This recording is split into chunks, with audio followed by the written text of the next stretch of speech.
What was the thing that Jake says that's so fucking good? Good God. That I quoted to you? Good grief. And I am earlier? I was like, when Jake says, oh, God. Video games? Classic. Oh, games. God. Oh, my God. He did his special move. Oh, why would I say games?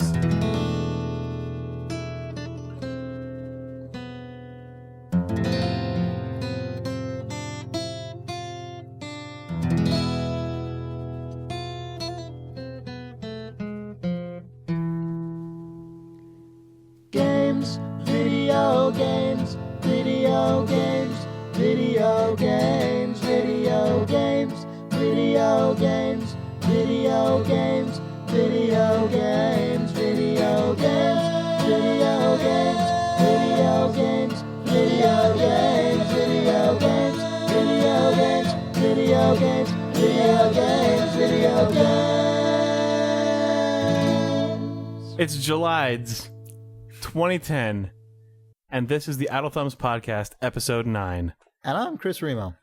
And I'm Jake Rodkin. And we're joined today by Sean Famous Vanaman, who's sitting in for Steve Hot Scoop Scanner. Hey, guys. Hello, Hey, Sean Famous. Vanaman. How's it going? It's good. Going pretty well.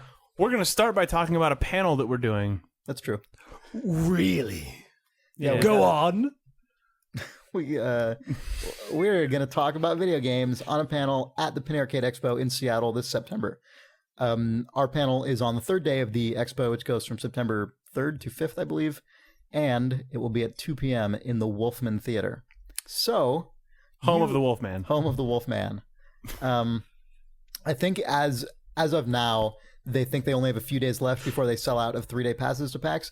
So if you want to come see us talk about video games and see me perform a song, probably Space Asshole, and see Nick Brecken on Idle Thumbs for the first time in the a month. audience, Nick will watch, and Chris and I will just sort of hang out. Yeah. Somewhere in the fourth it'll be row. good. Yeah. He'll shed a few tears. No, Nick will actually be on the panel. So Yeah, it'll be good. So you should come watch us do that. Hopefully, actually, people show up. That would be cool. yeah. Oh, so much funnier, though, if it is just you guys in If a it's room. just us, then it would just be like Oh. recording a pod. It would just be what we always do. Right. I know, but we the whole wouldn't- presentation aspect of it. Well, no, was but we just wouldn't mention that it was the live episode. Yeah. We're just like, oh, hey, what's up? It's Hey. Idle Thumbs episode 13, and Nick's here as a guest. It'd be great if there were two people, though. So in the back of it, you just had to deal with the guys like, yeah! Boo! Say Puffins. Say the wizard! Yeah. I thought this was the Will Wheaton keynote. I like that they're slowly turning into Venture Brothers henchmen. Shut up. Fuck off. So anyway, so do that.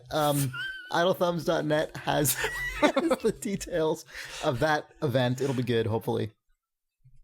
So come watch us talk about video games. And if you don't, we'll probably record it or something and put it up. I was just going to ask if you guys were going to Yeah, record I think so. I mean, that seemed to be the buzz. I mean, there's a lot of We're also going to upload a 1080p video of it, which will make your computer probably fall apart. are we going to do that? No, we probably shouldn't do that. No, that's not then. Yeah. Cool. So People video ask be for great. a video, but yeah. That'll be great. If I was just a fan or just a guy living in Seattle, I'd probably go. So it's going to be good. But you aren't going. You might never go. know. I'm not, who knows? You can't plan what I am going to do. You probably should if it's flying somewhere and staying in a hotel. Don't be ridiculous, Chris. Oh, well, video games. So you've made mention a few times you've beaten a lot of video games lately. You Yeah. beat all. You're the master of video games? Yeah, suddenly I have You are actually, a completed 12-year-old games. Fred Savage. Is that what? No, it's his autistic brother who beats all the games, and he Yeah. just Oh, you're not Fred Savage. Oh, you're the damn, I autistic was kid, hoping. and then you have somebody What are shilling you you talking out. about? The Wizard. The Wizard? The movie? I know that there's a movie called that. Oh my! You've never seen? Anyway, There's don't a- worry about it. You're just the autistic kid. So out of all, Spoiler, Idle Thumbs Chris Remo has never seen the video game film The Wizard. wow. Wasn't that about Nintendo? Yes. Well, Nintendo makes a prominent corporate appearance. Perhaps funded it. I remember it existing. Anyway, Oh. I have beat a lot of video games recently. So out of all those, if I was going to take one out of your 10, or I don't know if however it's many, actually 10. It's some number. whatever, your double-digit number, what would you slide across the table to me in an illicit fashion? Like to recommend you play? Yeah. Uh, You know what I like? You know what I'm down with? that's a good question. I don't really know. I wish I... Which one did you hate? They all had good and bad points. I just finished I Assassin's hated them Creed all. 2 They're all kind pretty of recently. terrible. You finished what? Assassin's Creed 2, Oh yeah. which I'm sure a lot of other people finished a while ago, but that was Assassin's Creed and Assassin's Creed 2 as well, both of which I've completed for some reason, are games that are really interesting to me theoretically. I hear that it's a historical fiction wrapped in a crazy sci-fi conspiracy thriller. Basically, yeah. It's like a pizza bite. Pizza wrapped it's inside like of that. Less pizza in it, but it's a bite. Well, it's Italian, That's so sort of. I think the Speaking of which, if anyone who's listening has not played Assassin's Creed 2 yet and is going to, or if you haven't finished it or something, you should change the language track to Italian because it makes the game way better. It's really cool to actually play the game with the full, all the They dialogue include and the Italian everything. cast in the American release. Yeah, That's awesome. which is really cool. that's I a really mean, good choice. it really is. Maybe all those performances are terrible. I don't know. I don't speak Italian. That all sound pretty awesome to me. So that was a cool choice on Ubisoft's part. But it's a weird. Assassin's Creed is a weird game to me. Like, I really like the idea of historical fiction, and I wish there were more of it in games. But I wish that games weren't so insecure about everything that they feel this need to like hedge their bets by surrounding it in this crazy fucking like computer sci-fi nonsense, like full of weird things. Like, we're hacking the system, and it's the brain interface is neurons, and it's Like, it would be too bold to just say, you guys program computers to make video games. Like, shouldn't you be the people most sensitive to like bullshit pseudo computer language? Like, that always surprises me. You and I talked about this, and it was ultimate armchair narrative design, unfortunately. But just sort of the notion that if instead of there being this crazy overarching conspiracy, if it had just been first game was in the Middle Ages and the second game was someone in Renaissance Italy stumbling across the papers or the story of that and picking up the thread, that would be amazing. It'd be really cool. Yeah. Whereas, or it's the same guy who keeps jacking in. yeah, the problem with that is that it like increases it just sort of inherently devalues what's happening in the actual main component of the game, because you know that it's all just this prescribed thing that you're So if going you die through. in the game, you don't die for real in this? No, you just wake up groggy.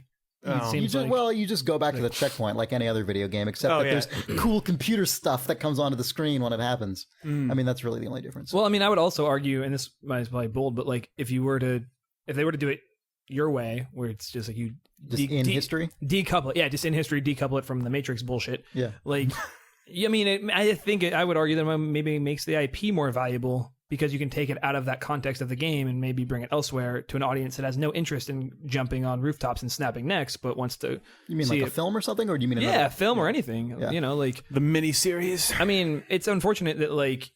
But people would still like that in a film. You're making a mistake. What people would love is you're a crazy assassin who then a crazy glitch happens and then you're on a table with a weird eye looking at you. Yeah, I mean, key demos. If Christopher Nolan directs it. But I thought it was really interesting. Like, I went and I'm not going to say what movie I went and saw because it's embarrassing.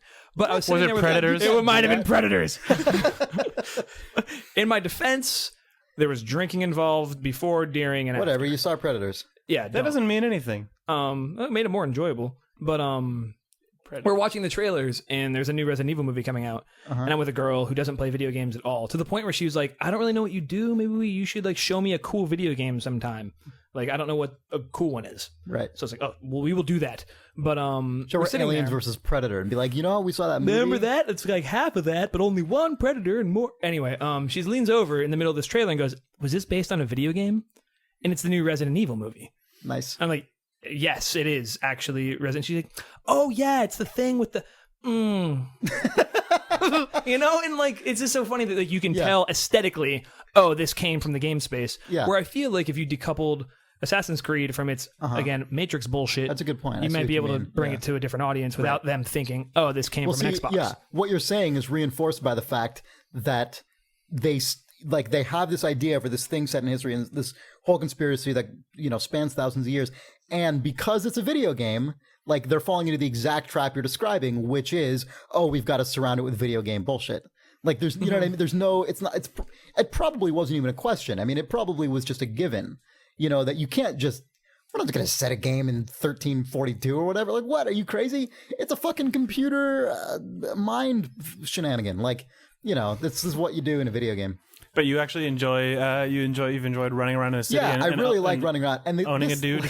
The basic mechanics in these games are so weird and hilarious to me. Like, I love anything where you can run around and explore. Like, I really like Crackdown for the same reason. I mean, for sure. You just run around on rooftops and jump around and explore things. Yeah, and grab things. And, like, that stuff is good. And when the games encourage you to explore it and actually encourage you to take advantage of the verticality, I like that stuff. It's good. And Assassin's Creed does a pretty good job of that. And I like it. It's fun. Like, I put up with a lot of repetitive bullshit in Assassin's Creed and Assassin's Creed 2 because I like running around so much. It's way more fun most of the time for me than the combat in those games, which I don't really enjoy.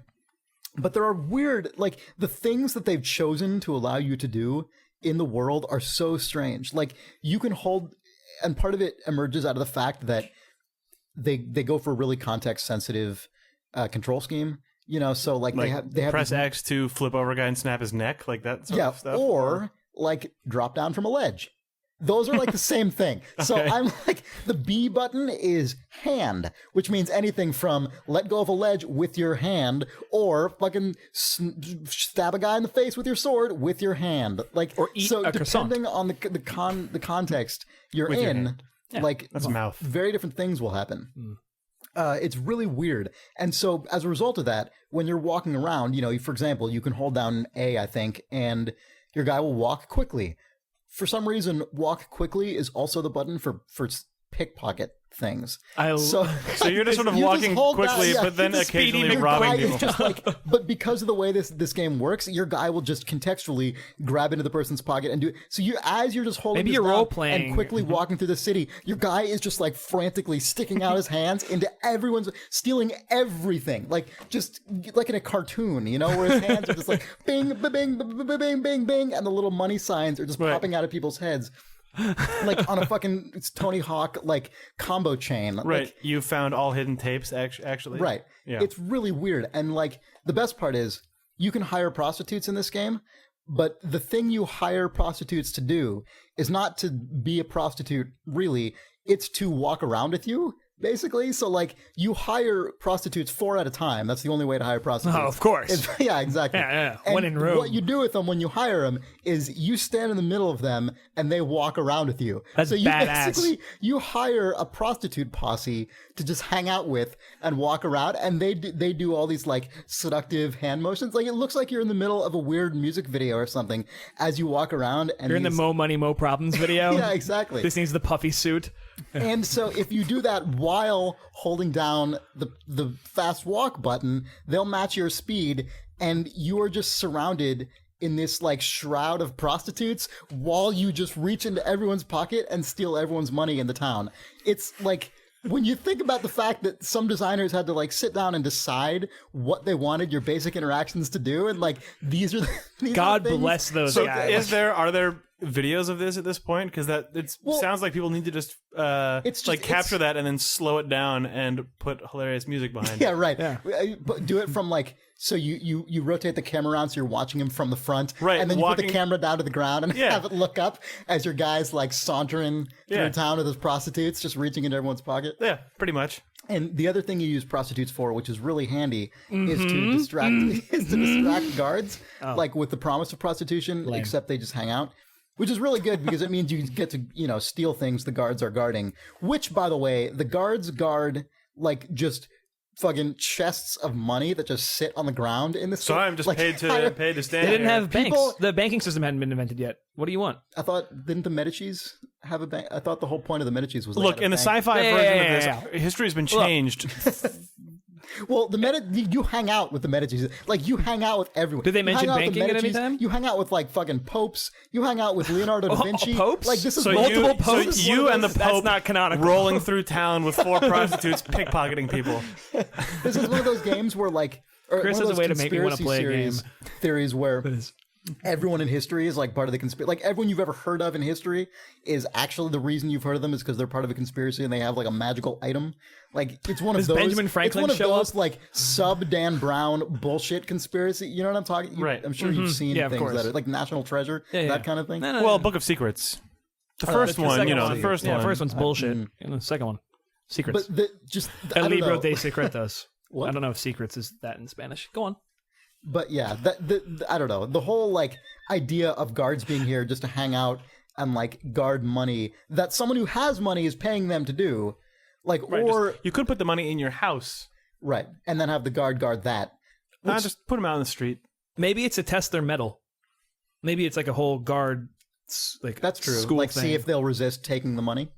Yeah. Maybe it's a. I mean, I don't Well, want to. they're all I don't want fucking to. failing then because as soon as a prostitute like walks in front of their face, they rush off. Which Well, is, are they which not is, men? I mean, do they not bleed? That's true. Come on. They are men and they do bleed. You can stab them and they'll bleed. Well, there you go. But I mean, So it's a comment. You can It's actually a avoid really smart choice. avoid having to make them bleed by doing this. So as a result, I basically fucking churn through prostitutes in this game. By like, I mean, seriously, like if I'm ever walking around in Assassin's Creed 2, I've got prostitutes on me because There's if just so much snuggle bum goodness in this with no one knows what you're talking churn through prostitutes. You'll be sampled. Oh God. about. There's this guy in our forums, Snugglebum, who He's been making remixes of the last few episodes. it's From pretty time to good. time when Including- Chris says something like, "I will churn through prostitutes." The highlight so far being I fell off of a dinosaur fence featuring Steve Gaynor falling off of a dinosaur fence. Yeah. Sorry, Anyway. I didn't mean to derail. Oh no, it's fine. But you do have an ability to make me want to play a game, unlike any Metacritic score ever could. Assassin's Creed Well, this game 2 has- could have a 99. I know it's well reviewed. I remember it being decently reviewed. But I mean, it could be just the greatest game of the past 20 years. And I'm like, oh yeah, I'll pick that up. Well, you know, but like But now right you're, now, like, I'm rolling going to through stop by prostitutes on with the the Pope. Best Buy that's open until midnight on the way home. Yeah, and just me and like Yeah. Pope John Paul Uno. you can't are walk. gonna- You can't hang with the Pope, unfortunately. I mean, like in cutscenes, you sort of can. So when wait, you come in contact with them, but you can't just like walk around with them on the streets. are of there Venice. any bishops I can roll deep with? Perhaps. I mean, I don't. There's no party system except for prostitutes and like thieves, basically. That'll do. Yeah, That'll do. yeah. I don't know. It's a weird game. Assassin's Creed is a weird series. It's very like the amount of like geographical volume in these games. You know, you go to Florence and Tuscany and Venice, like these huge Take fucking the things. Eurorail. Get a That- Euro pass. They didn't do that yet. Oh. But like there just aren't enough Like banks. systems that work in interesting ways to like justify that. You know what like you end up, I mean, by the time you're done with the first city in this game, even before then, you've pretty much played like, run into all- all the interactions that are going to happen. Yeah, You've like seen you're- all the offerings. Now it's just go change the window right. dressing. Like once 10%. you lure the guards away with the prostitute once, like it's not really going to be different. Well, I had that same complaint after with that. Assassin's Creed 1. Yeah, I mean, exactly. And they improved it for this game by having the missions come from like a larger set of possibilities, but the problem is at the most fundamental level, the actual systems of the world itself do not interlock enough in interesting ways to allow for just broadly emergent scenarios. You know what I mean? Like what makes an open world game interesting is when just all the time there's systems going on that allow for variety of things. And like that happens for the first few hours of Assassin's Creed 2, but like eventually, okay, fine, I got the guards to be distracted by the thieves or the prostitutes or whatever, and all right, I got them to go away, and now I found my way into this room, and now I stole the gold. Like you're gonna run out of really fascinating shit to occur. Although I will say, like there's every once in a while you will get an amazing moment where, you know, you assassinate a dude in the middle of a public square or something. You know, you stab him in the face, and then you like just duck into a group of monks as they're walking away, and then as you are like walking underneath an archway, this whole group of guards is like running the other way past you, and you're just casually walking like away from them. And that happened to me once in this whole game, but it was the most amazing thing when it happened, because that's the kind of thing you want. You For sure. you lived the Assassin's Creed 1 trailer. I was just going to say you lived the trailer, that which what is, I don't even I mean, remember. that was just, I feel like the systems are built around producing singular moments like that, which I think is probably their shortcoming. I mean, I don't know. I have no experience building a game like that. Well, But like, I feel whereas other sort of open world emergent games, they're not authoring to an end like that, where I saw that in the trailer. You know, I'm like, oh, so you Right. just played. But I was see- going to say the same thing Jake did. the thing is, when Assassin's Creed 2 doesn't achieve that result, it's usually not that interesting. Like, usually it's That's just, unfortunate. oh, you've devolved into hacking like 50 fucking guards with a sword, Yeah, which is always the same every single time and is never, you know what I mean? Like, if you don't reach that pinnacle of that incredible emergent moment, it's just whatever. Like, it's just Was Assassin's Creed built on the same tech as the Prince of Persia: Sands of Time series, or like an evolution of that, an offshoot? I really have no idea. Because the slightest clue. it seems like it's another Ubisoft title, and it's always seemed like it had that same dichotomy of sweet and lame that the Prince of Persia games did, of just when you're grappling around and sort of, you know, doing weird things and combining things, it's always cool, and then once you have to actually sword a guy, you don't want to play it. At least I don't. No, that's totally true, and that actually, nice segue. I beat Prince of Persia: The Forgotten Sands. It was one of the other games. I forgot that was already. You really liked that, right?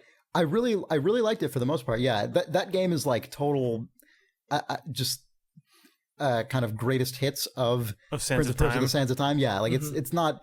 It doesn't really ever distinguish itself in a really amazing way, but I liked it more than any of the other Prince of Persia games since Sands of Time. Just because it's more like Sands of Time? Yeah, it's got that subdued atmosphere to it. It's much more platforming focused. It's not like the previous one where it's just absurdly easy. It has the... I didn't even... my criticism of the previous one was not that it's absurdly easy. Like, it just didn't feel good to me. Yeah, it also just so much from a... I mean... I loved the fact that they were willing to go out and like make it look completely different and do kind of a bold, like both visual style and tonal thing. But I mean, if it doesn't, that's the risk you take, I guess, when it doesn't land. But it felt different than that, is what you're saying.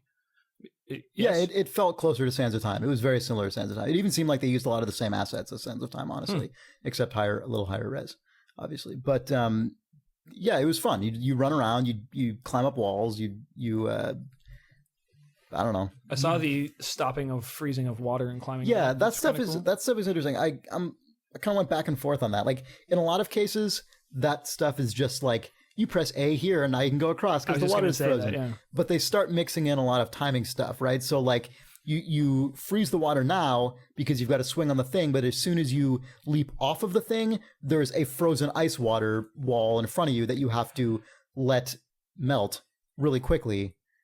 You know, like that kind of thing. Yeah. So, I mean, but the problem is that more mainly... of like Simon, where you're sticking, you're stacking mechanics. It mainly ends up just being a dexterity test as opposed to... So like, it mostly just made you want to play Portal 2 more.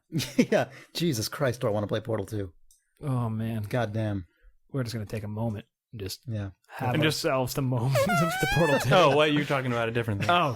I mean, what were you talking about? You're going to fart to Portal 2? What was that? You know, just sort of... relax, just, you know. Portal 2 does not make me relax. The opposite. I'm unrelaxed. Tenses up your muscles. Each and every one, Chris. Yeah, all of them. Have you seen the video?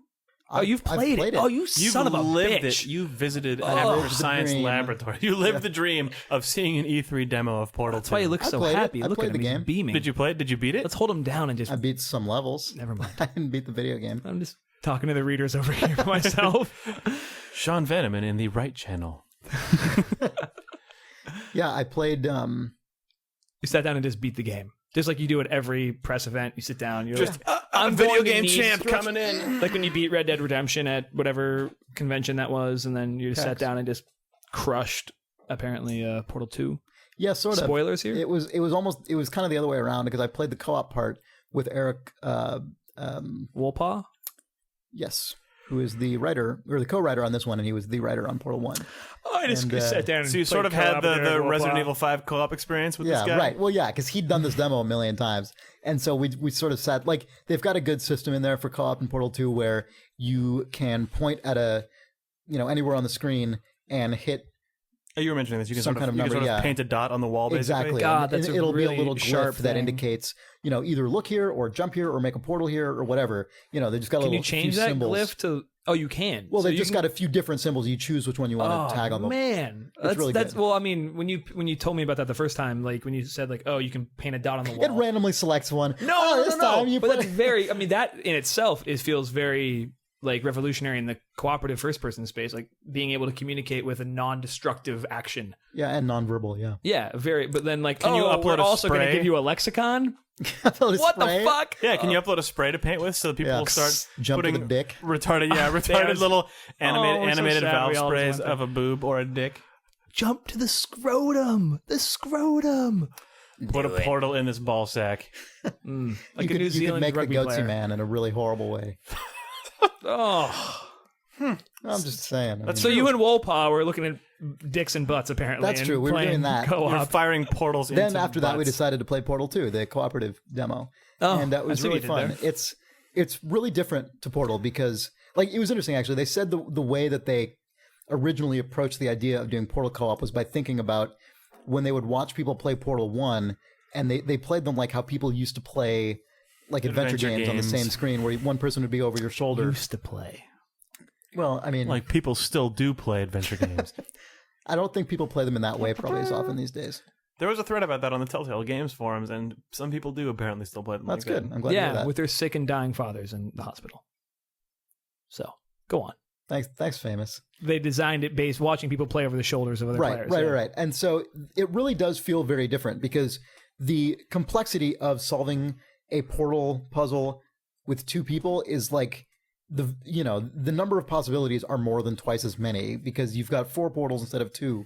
Like everything just gets squared basically in terms of how complex it can get. But those portals don't overlap mechanically. No, you each have your own totally separate set of like enter and exit Do portals. they color them differently? Yeah, they're different colors. Sorry, it's a stupid question to ask. But Can I? This is I'll trump you on that. What color is the second player's portal? I don't remember. If it was purple and green, I'd like that a lot. I don't remember. So Valve, the texture swap. Thank you. is the way, I mean, when you describe it like adventure games, I imagine like there's a period of time in especially the more complicated Portal 1 levels where you just kind of are almost just wandering around surveying the space. And does that sort of thing happen where it sort of ends up 2 people just sort of wandering around looking at stuff, and then a few people, then you fire out your portals, execute a thing, and then sort of just go back to this weird sort of asynchronous wandering around again for a while. I mean, That's the best. I mean, that really is. I hope you probably don't that's get the that case. playing with. I didn't Eric. play it playing with him because he knew how to do it. Yeah, he's like, come over here and put a portal here. But I think that's kind of the vibe when you He played describe with the that. crotchety old guy who'd been stuck in that Yeah. facility for 6 years. It's like, yeah, you just put the portal on the ground, jump off the fucking thing, or it's The bridge goes flying out. Yeah, don't even look over there. It's stupid. Yeah, I mean it was basically that, which kind of sucked to an extent because I just wanted to walk that guy around sucks. these rooms Yeah, and I liked it. try things. Meanwhile, a bunch of readers are, oh, so you played Portal 2 with Eric Wolpaw and it sucked. I wish I could do that. I would like to do that. I've never met the man, but Well, I like you all can do of his it when work. it comes out. I know you can. I can just call Eric and be like, Yeah. hey, dude, you and me. Put a goatsy thing on the wall and I can jump through it. Chris Ramos said you can put a goatsy on the wall and jump through it. That's true. Confirmed. Goatsy on the wall. Goatsy confirmed. Goatsy wall. What's funny is back to the story about Predators when I was saying, oh, what's a cool game you like? Right. I remembered you saying like the adventure game over the shoulder aspect of Portal. So this person is going to be seeing Portal and she's never You're seen going it. to be seeing goatsy on the wall. You're gonna. No, I'm gonna go ahead and keep the install a mod goatsy with sprays off the. Yeah, no mods probably. We're gonna do it straight. We're gonna do it not blue, if you will. It'll be regular. So it'll be interesting to see somebody who hasn't seen a video game since maybe an SNES Mario Kart be introduced Portal, but it was only based on the fact that you planted in my head the over the shoulder aspect of Portal from a design standpoint, which I really really like. More games should be like that. The more you know. Yeah, I mean, I think in general we're just kind of moving away from that with online multiplayer and everything. I mean, I think increasingly people are less likely to think of video games as a thing you do in the same room now. But maybe not. I mean, maybe that's not the case. That's the sense I've been getting. I certainly used to play same screen a lot more than I do now. Well, I mean, out of necessity. Yeah, well, that's what I mean. Yeah. But I mean, because you did it out of necessity, it created like strong memories of doing that, and then that kind of reinforces behavior. But then when you don't have to anymore, it's just, Yeah. It's a big there's pain. a limitation of that for sure. I remember walking over here. One of the first times I've ever been to your apartment, like you and Steve are playing some dumb game together, and but it was you were doing the over the shoulder thing. And I was it was Army of Two too. yeah, it was. And I was like, oh, You man. complained that we were making fun of it. Oh yeah, on a cast, I think. Yeah. Yeah, I was like, oh, I never do that. I don't roll into the wall 100 million times and think how dumb the animation looks. I play these games seriously. But I remember walking in and being like, oh, I wish I had a friend to come over and we could play same screen dumb shit together. Like you do kind of lament those days of being in high school and playing Dumb shit controller. together. Well, Yeah, I It was mean, Tony Hawk in mine. when Halo 1 was only same screen. I mean, some of my best multiplayer memories ever are of playing 4-player same screen Halo 2v2. Like that, I mean, those are like amazing, wonderful gaming memories for me. I mean, that's just, admittedly, it's super convenient to play online, and I've been a PC gamer my whole life, so I've always played online. Like that's not like a new thing for me. But there is a certain in addition to having both now, I just have the online because who the hell's ever going to come over and play 4-player Halo now? Like that's just not. I mean, that just never even enters any discussions these days. Yep. At least with me. It's weird for me because I guess most of my friends were PC gamers. Yeah. Other than maybe Mario Kart on the Super Nintendo, basically it was either same screen adventure game. That was true for me until Halo. Basically. Or we would have a LAN. Right. Which is a completely different thing. Yeah, LANs are a crazy thing. I wonder if that still exists. At PAX they do. That's true. I hear you guys are doing a panel at PAX. That's true. Hmm. We spent way too much time at PAX East just playing TF2 on the giant LAN. Yeah. That was good. It was good. Anyway. Portal 2 looks fucking good. Yeah, it does look really good. Man. We didn't talk about a whole lot of it just now. We got diverted a million times, but Portal 2 is kind of old at this point. Yeah, it is. Everyone's seen this. Portal 2 is old news, but I mean, but everyone, it's not like we have more insight at this point than other people do. No, but just I was down on Portal 2 till all the E3 stuff until it came actually out. came in front of your face. Fuck, it looks so God, good. Fucking Go on, yeah? You're doing what I did with Red Dead Redemption on this exact same podcast. Yeah. Just sit here and go, oh, go on, Chris. Don't stop talking. That is. Okay. Oh. There's been kind of a charge to this podcast already. This is an effervescence of grossness that if we could just a pallor. If we could just run it through a slimy film. like a mucus filter, if we just take it all out, that'd be nice and squeaky clean on the other side. But that's not going to happen. So enjoy, readers. Anyway, maybe we should take a break. Sure. A break would be fantastic. We can break it up with breaks. With break. You want to break up the podcast? It's over forever. It's the last one. We'll be doing some more episodes, and we have a PAX panel. That's the last episode. It probably is. Video games. Too much sodium. The Ides of Thumbs. Ooh, is it close to the... It's the fucking Ides of July! It's the fucking Ides! It's the Ides of July! Yeah, yes! Oh, God bless America. Maximum Ides. Oh, Max Ides. I like that there would be a hitman named Max Ides who only Max shows up Ides. on the 15th of every month. You can call him Max in, Ides. but, It's like, Max Ides, I need this guy killed. All right, but I got a schedule to keep here. Wait a week. I don't have that much time. Do you know my fucking name? Click. Hi, Max. It's me again, and I'm so sorry. You're right. I understand. The 15th will be fine. 12:01, perhaps, just to really expedite the murder. You could just get right on that. That'll be okay. I got my schedule pretty booked solid that day, so I'll squeeze you in. The preferred time is in fact noon. That's only for major kills. That's only for like heads of state. Yeah, that's true. The idea of him in a clock tower, just looking at his watch, and as the seconds tick down, staring down the barrel. Oh, he's in the underneath the clock face. Yeah, right. Better. Oh, that's the chime. Gong. The 12th gong. Does that start at noon or does it start? That's some good Ides. At the first dong. Or does it land on? He'd killed him on the first dong. That's true. He'd kill. That's always been a question for me. That is when he killed him.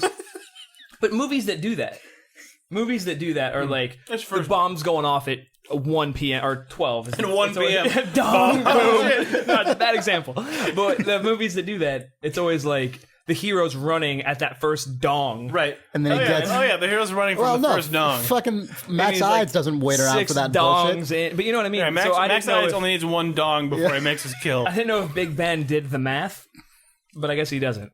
No.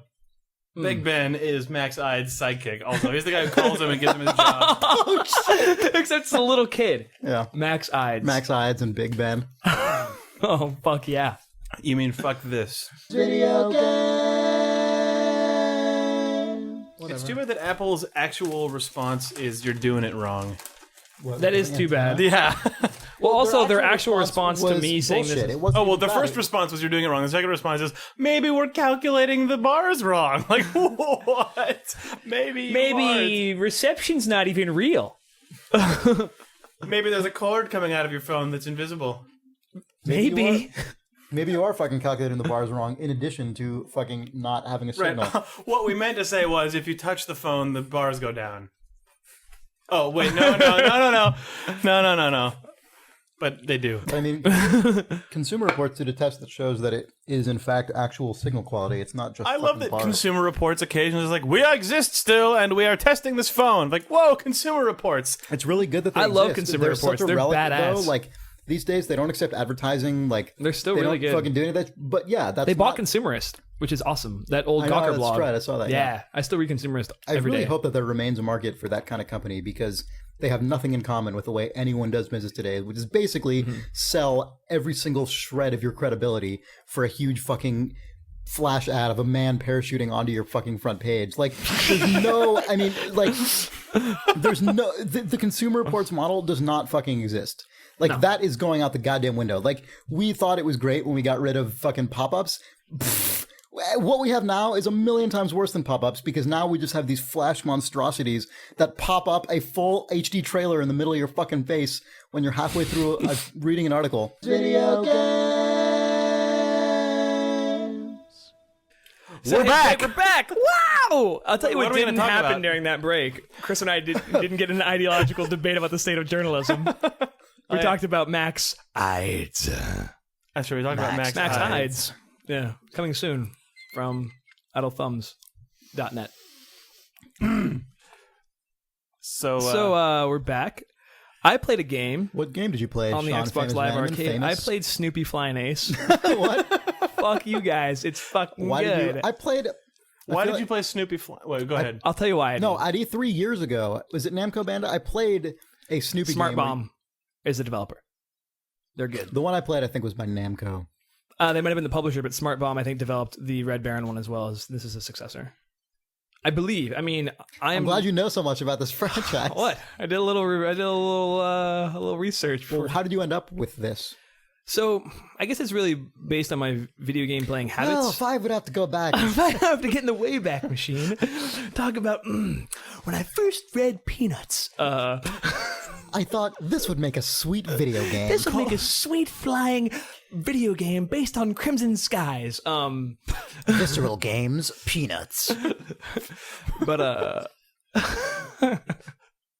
It's in the fucking game. oh, remember that woman? Oh god, that homeless woman. We were walking to that. What? Oh no, this is hilarious. We were all walking to this. We were walking to that coffee shop with Robert like 2 nights ago, and she goes, "You guys are all Charlie Browns out here." Oh, I just shit. looked at her and went, Owned. "Wah wah wah," because like I think she just thought we all looked sad.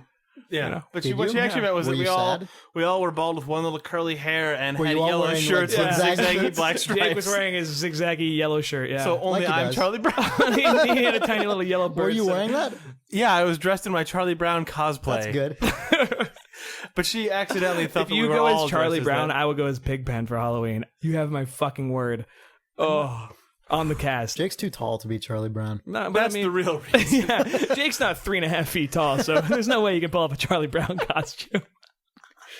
God knows he's tried. I mean, Yeah. A big bird really is just a giant Woodstock. true. Woodstock, like the little bird. Yeah, I guess Yeah, that's true. this really is. The more you know. So You can back- cosplay as Woodstock, and then you can just use a building to be Big Bird. So that'll be fine. use a building, Well, you know, Something just set a infinitely, large like- thing next to Yeah, me so yeah. that people see. Yeah. you're small. for scale. Anyway, we should get back to the more important subject: Snoopy's flying ace on XBLA. I don't like your tone. Snoopy first presents off. the flying ace. This is a sarcastic tone. This is a quality Snoopy's video game. Game. It's really good. So it reminded you to of- tell you how I just even. How get did you to just that. even get to that? I'm so glad you asked, Christopher. Like my video game playing habits are almost all XBLA. There's some PSN, but my PlayStation's in Adam's room, so I have to like crash my roommate's room to play my PlayStation. Which is not, like if he's with a girl, that's kind of awkward, generally. It depends. True. There was one girl who was really into Far Cry 2. And I was Really? like, For real? yeah. She was like, Sweet. when are you going to get to that hang gliding part? Sounds pretty. I was like, put on some awesome. clothes, sweetheart. Come over here. I love the hang I've got the glider. 360 version. It looks like crap in the PS3. I've already talked about that, though. Oh, really? Yeah. Oh my God. Your neighbors went crazy. They are big. They're like, they're big no, it's PS3 great on the fanboys. PS3. I didn't know you live next to the fanboys. But, like, I don't know. I guess Jack it's the fact that I Tretton's just up there. don't. Like, I have a real big aversion to spending money in large chunks. I will spend money in small chunks until I'm bankrupt, but I have a, So like, you'd buy like You could 30 put a copies game on- of Snoopy like- Flying Apes. yeah, I'll buy gift copies for everybody. On like rollaway or whatever they call it, whatever. It's Layaway? called. Layaway. God. Like it's Is that a thing that still exists? like I'm at the Sears with my mom in Yeah, 1989. Sears and Toys R Us will still lay away stuff for you. Yeah. Trust me. I'm gonna swing set on layaway at Sears. so you 2 don't- more months. So basically, you don't like buying video games, is what you're saying. I mean, it's just. I think it's a psychological barrier of the $60 price point, but the Xbox Live Arcade is perfect for me, and also just my lifestyle. It's like I get home and I'm tired, and like I do want to play a video game, and I don't want to play everything that I have. So I it's want right to play there. Snoopy. But I mean, I had Snoopy heard the video through game. through the tubes that it was a quality video 3D. game. So I bought. I mean, I didn't buy. I just got the demo, and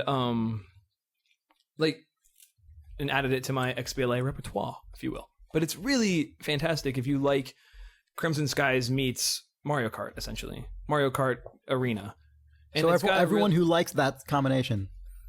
yeah, I mean, buys it's a pretty video big game. subset, I think, Yeah. of people. I mean, Mario Kart itself is a giant circle on the Venn diagram of fun. That's Chris, true. yeah, I think Jake can agree. It's a good I You like- probably I really like like Mario it. Kart. I mean, animation I'd is like the great. flying ace. It's really well There are presented. also very few flight combat games these days. It's really, really It's not a genre simple. that is like The moment, big. what's funny is the moment you sit down. being Are you a- flying around on a doghouse? I don't. It might be an unlockable doghouse. I really don't know. I played it Wait, last really? night. I'm new. It doesn't That's start not with standard? Snoopy flying on a doghouse? No, you're in a, like a biplane, World War I style, and you've got giant cartoon. No machine guns bi. on top. Look, I'm just saying. Wait, is he dreaming this in his head? Because that would be an amazing segue. Again, I don't know the canon. Well, because I mean, He's that's what he's jacked doing in. Well, no, but I mean, you've read fucking Peanuts. You Yeah, know yeah, yeah. what Snoopy's Well, doing. I've read right? fucking Peanuts. Yeah, I've read the X-rated version of Peanuts that came out in 1978 in the back of the Hustler magazine. Yeah. It was great. You don't know what Charlie Classic. Brown does to old. Have they put that up on the PSN comic store yet? No, it's on its way probably. that's It's on iPad though. Yeah. What the fuck was I talking about before you got into like talking about how I like weird this game. slash porn? Yeah, I mean, there's just so much of it is well presented.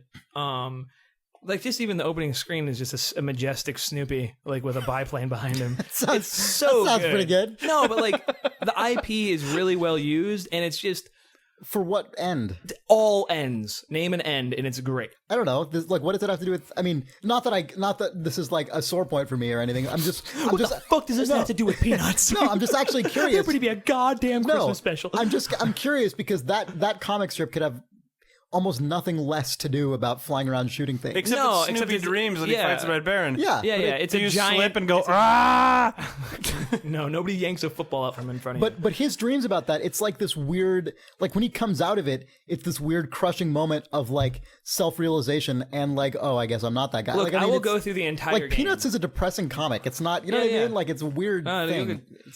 I will go through every nook and cranny of the game and report back Okay, about like I mean, canonical if it's just fun to fly narrative around, it doesn't really elements matter. and but, like yeah. if there's like some sort of like broader context to the entire I don't think there air will be. I combat just think it would be dog amazing fight. if that was like what they did for their ostensibly kids game. Is like have Snoopy the wakes crushing up and is like, oh no, I'm just a but dog like on what's my great house. about it I is would I enjoy got that. as I got oh man I was being dominated by this guy whose name was Bloody Fish Oh, so you were Taco. playing the You're playing the- a kid's game. Is this an NPC or? It's very multiplayer driven. I mean, Okay. the same like I don't know. Did you play Battlefield 1943 on the No, I Xbox didn't- Live I didn't Arcade? play the console Also, I like to call it the Xbox Live Arcade. well, it is the Xbox Live Arcade. I like calling it that. I call it that in news stories. The Xbox Live Arcade. It's good. That's cool. It's like the Google. it, like my dad now saying the Google. Yeah, but see, Google's a noun, whereas Xbox Live, you sort of in that phrase you treat as an adjective. So it's like Yeah. you're referring to an arcade. It This is the arcade the that's on Xbox Xbox. Live Yeah, Arcade. yeah. Yeah. And It's this like one Noah's features a Arcade. Snoopy game just to make it feel even more like a parent would call it the Xbox Live Arcade. You're playing the Snoopy game on the Xbox Live Arcade. Yeah. Badass. Sean Vanaman says So yes. anyway, this bloody whatever. That guy named. Well, it's funny. You're like Visceral you're playing a Games kids Snoopy game, and I'm game. like, well, I got dominated by a guy named Bloody Fish Taco. And then you hear this faggot. what? Yeah. Like, no, I keep the headset. That was totally just the voiceover, unplugged. though. Yeah, yeah, it was actually just That was Snoopy Snoopy's dream. leaning over his left shoulder while flying the Red Baron to call me a faggot. Damn, He Snoopy. says it in that voice. That seems off-brand, Snoop. What? And then he just goes, or whatever that sound Wah, wah, wah, wah, wah, wah, wah. is. Wait, okay, so anyway, why do you like this game? The controls are amazing. They're really tight. and I feel like it's got a depth of like That there's will surprise you. no, but I feel like there's a depth of the combat that I didn't grasp in one sitting, where it's like weapons are locking on, and you can do special moves to undo their locks, and every sort of weapon that they give you out of the gate, Like a lock block. you can lock block. That's right. Cool. Every weapon they give you out of the gate feels like it has very specific mechanics that you can master. They all kind of like you can kind of pick your play style. So like I remember there was like a crazy shotgun thing where you could like fly it behind somebody and just eviscerate their plane. Or you have more lock-on weapons. They have a giant. You're like writing a press release right now. Oh, am I really? Fuck, I'm sorry. No, it's fine. And I Each didn't want to player tell can you this, choose their Jake. unique combat It's terrible style. that this is a really poor form to tell you, but I'm actually leaving Telltale to go at Smart Bomb 2 weeks ago. Shit. So I'm actually there right now. Oh man! Yeah, I mean, I know I've been at my desk, but I've also been. But you were moonlighting. secretly writing like press a releases for double- Snoopy's Flying Ace. That's correct. I have in fact got I'm this the- fact sheet here. This is the dry run for the Flying Ace fact sheet. I'm really surprised. Well, it's great that Chris is here because like I'm actually one of the first video game industry double agents now. It's like me and man, like I'm West gonna and rep- I'm gonna Zampanella. Like it's gonna be report a that sweet same story sort of like and ruin my relationship with Smart Bomb and Telltale. fucking bastard. No, I mean I don't mean to oversell it. I feel like I come on the cast a lot of times and say this is the best game And ever. they're like, okay, this guy is recommending Snoopy's Flying Ace at this but point. I mean, so. if you like, there's He just certain really games likes that I really like. No, guys. What? Like, I mean, I liked Battlefield 1943. It was just enough multiplayer game that I could just sit there and play. And If play you and liked play. Battlefield 1943, you'll love. But it's I Snoopy's really Flying there's Ace. something there's an influx of these multiplayer games that are on the arcade that are just enough to keep you engaged for like 4 to 6 weeks and be deep enough like mechanically. I feel like that's really dangerous. I mean, this is changing subject a little bit, I guess, but like in terms Like of Snoopy's Flying Ace is dangerous to no, the I industry. mean for the developers because Tim because Schafer over there the talking way- about Codec. the way you're but I mean the way you're describing it, like that sounds totally fine. Like from the player's standpoint, I'm just mean if you're a developer and you're making a game that's really multiplayer focused, and it's like it's fine for like a month. I mean that's just like a recipe to be like one more game on the multiplayer pile of games that just languish after their initial release period. You know what I mean? Like I feel like I hear that what you're saying. that- I mean, I hope it gets that's the such a thumb bump. danger if you make a multiplayer game. I mean, I'm an outlier. Like I've still played Battlefield 1943, and the That people game's who are not still fucking that playing old or it anything. will I mean, whoop my ass. I mean, Battlefield is one of those games that is one of the ones that gets to be the long. See, that's what I'm talking about. I'm talking about like Snoopy is probably not going to be that game. Like We don't know that, all right? mean, whoa, Chris, whoa, like, how well, dare I you? don't know. Maybe- How fucking dare you? You know, you don't it's know. a classic of the ages. What's going going to to be great is on Idle Thumbs 10, the Snoopy situation, or whatever the fuck it's called, when you guys come back and be like, oh yeah, man, that was it's a new Far Cry. It's a new Far Cry. yeah, I was playing Snoopy, and this hand grenade rolled down the hill because of emergent systems. Oh man, dude, I was just let me tell you, dude, something emergent happened. Oh man, I got a It was Snoopy, sweet. Snoopy Flying Ace story. 4 people wrote in about Just, like, additional emergent Imagine events. something emergent occurring, and that's what happened in this video game. It Like, emerged. Can you even? I mean, yeah, Something emergent emerged. it fucking emerged into my face. You were going to say something about dreams? What? Yeah, You're I talking cut about you how off. Snoopy having a dream was an amazing Oh, segue. Yeah, no. Oh, yeah, because you were the gonna take a entire segue of that game into of, what? Of the fucking driver San Francisco. Oh my If you god, don't- we have to talk about if Driver you- San Francisco. if Sorry, you Snoopy don't Flying Ace is know- good. Let's move on. If you didn't like catch Driver San Francisco, if you didn't catch the existence of that game over E3, you need to look this shit up because this is the game. This is what happens in Driver San Francisco. You play a guy who. This is a sequel to the other Driver games. So you're the same guy. His name is Tanner, hilariously, who's the same guy in the other Driver Drivers. Tanner. And he's chasing after this man Jericho, which he does by bullet style hilly car chases through San Francisco in this game. That's good. I guess he's been. Does he have the upside down holstered gun like Bullet? Oh, that's a good question. I don't know. Okay, he should. I have not actually played any other Driver games because I just 'Cause you can sort of- forgot about them. And then Driv 3 made no one want to play Drivers. So now That's they're trying to bounce back, I guess, with Driver San Francisco. But so the idea is you're this guy, you're chasing this other man through the streets of San Francisco in like I don't even understand how this works. Over the course of the whole game, I guess you're just serially chasing this man or like chasing other people that would allow you to find out how to chase this guy. You're whatever. following up leads by chasing guys. Exactly. So you're doing Good. that on a repeated basis. Also, if it makes it easier for you to chase a guy, you can fucking plunge backwards out of your body into the sky, and then from there plunge back down to Earth into another person in a car and possess somebody in a car and take over their car, including the people like in the passenger seat who can then give you missions. They can give you things to do. This is what Assassin's Creed 2 should have been. Yeah, Chris, you're talking about this like it's crazy. Well, okay, so you do this, you keep doing this. By the way, you can't fucking possess the person in Jericho's car. So that blows, right? Like, that seems Then like... you could listen in on his conversations and find out where he's going, or kill him. that You can just be him and kill That's yourself. Why don't you just possess Jericho and drive his car off a cliff into There's the bay? gotta be a narrative conceit, like halfway into the first. He's got episode. mind blockers. the narrative fucking conceit is that You are all of this Jericho. shit- Yeah, Jericho right. is Tanner. I can't wait. M. Night Finkel Shyamalan is Ding Einhorn. Dong's driver. The fucking... You are him. Fuck you. What? That's what it is. Why did you spoil my ending that I wrote? I secretly write for the driver's seat. Oh, really? You used the Ace Ventura twist? Nice. What? Finkel is Einhorn. Finkel is Einhorn. is That's Finkel. true. Barf. Jake is driver. Yeah. You've kissed a man? Go on. So, you know, all this crazy shit... Ace Ventura. How are you not up on this? I know Ace Ventura. Sorry, go on. I saw the movie in the theater. one Yeah, time. same. Me So too. did I. My father. With my parents. It was awkward. There was that sex scene with the animals, and it was weird. Yeah, I know. Anyway, So all this, Horsebag. all this shit where you are like leaping into cars and everything.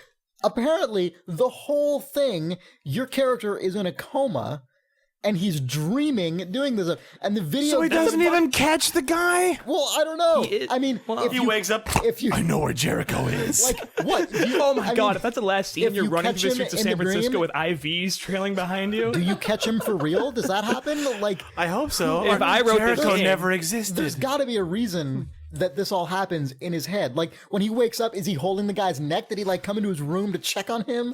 Like, what? I could like Sean's possibly- idea where the guy actually just rips out of the hospital bed with just the IV like pole clanking behind him down the street, connected by a rubber hose. Yeah, and he just runs to a warehouse where Jericho's got a pretty blonde girl at gunpoint. It's like, I knew you'd be here.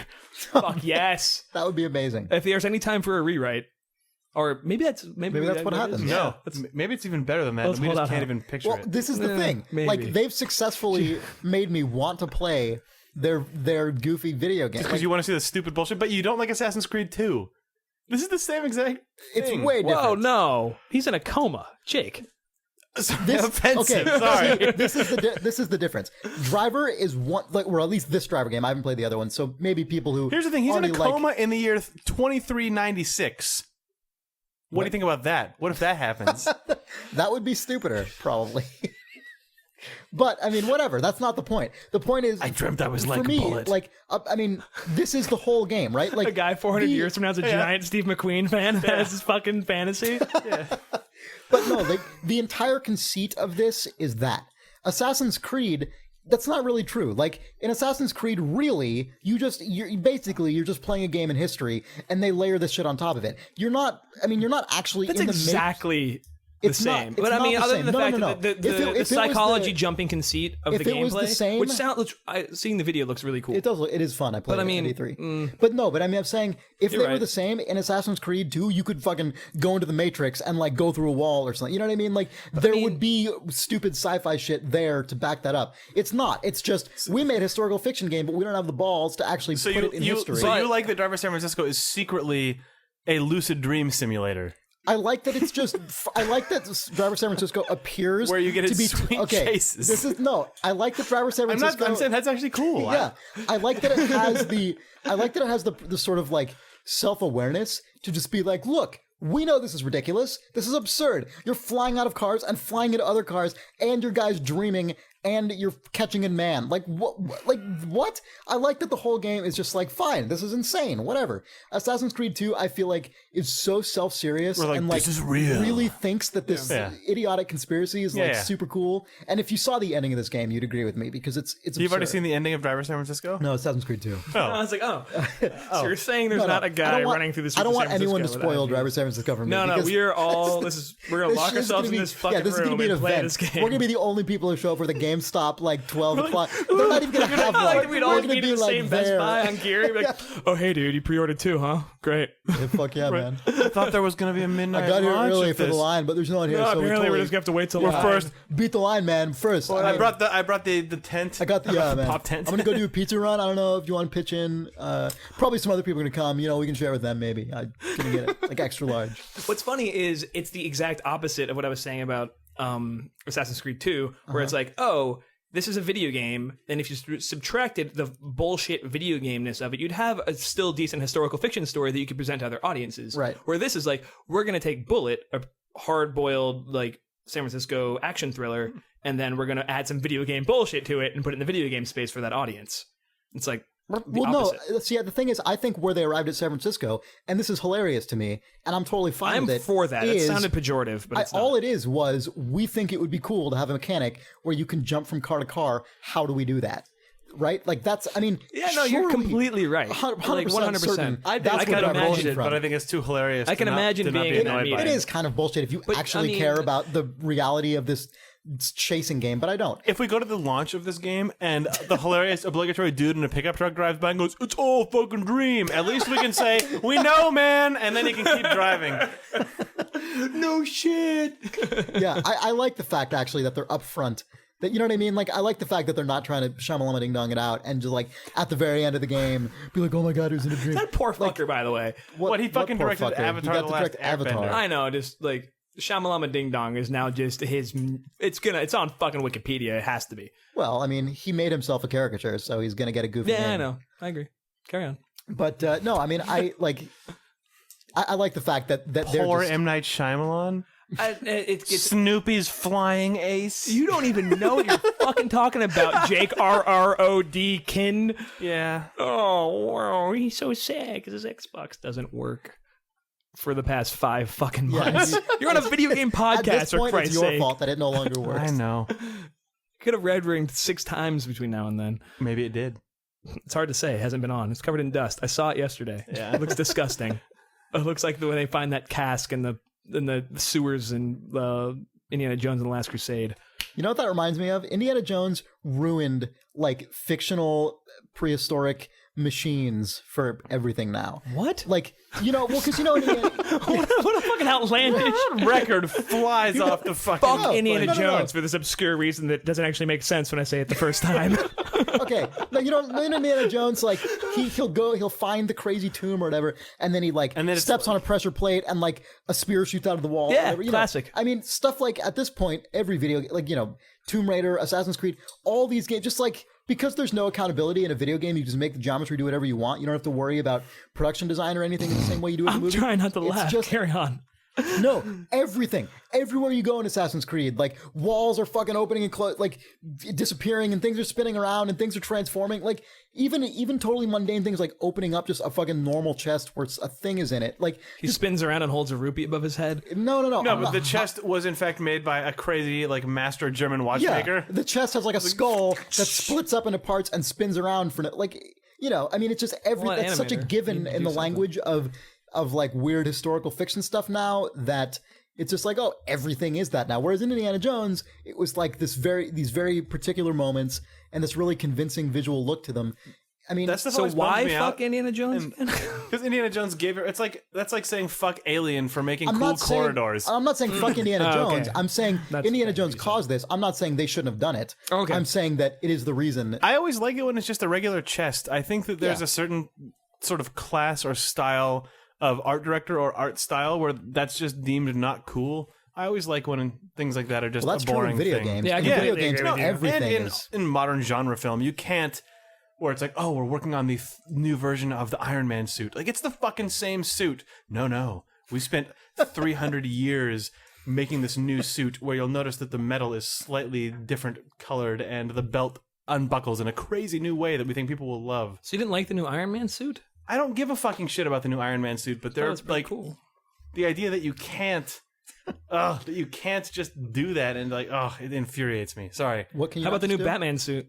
I don't care. The new Batman suit is a little better. Yeah, it was. Yeah. Just Fucking I don't know. badass is The what it idea that there was. can't just be a thing without someone spending way too much time No, I understand what you're developing saying. a crazy intricate design, a crazy backstory. Yeah. And like, not everything needs that. Sometimes Right. the chest is the chest. Look, Some- I'm holding a button that says "In good old games we trust." I apologize. No, was gonna say. no, I agree with you though. There's something to be said for design that stands on its own holistically, not because it has 40 screws like spinning around in a weird way underneath like a fucking molecular subsurface. Like, you know what I mean? Like there's just this is recognizable because it looks like a thing that is strongly Yeah, designed. I agree. It's a weird as a whole. It's I a mean, weird we've thing. joked, but I completely agree with you. Yeah, I don't know. I don't feel like that used to be the way that everything was designed. But Well, now, it's because now we have CGI and you can just Yeah, do whatever the fuck it's- you want it's- all Well, the you have time. that collapsing staircase of bullshit in Indiana Jones 4 is where you go with that.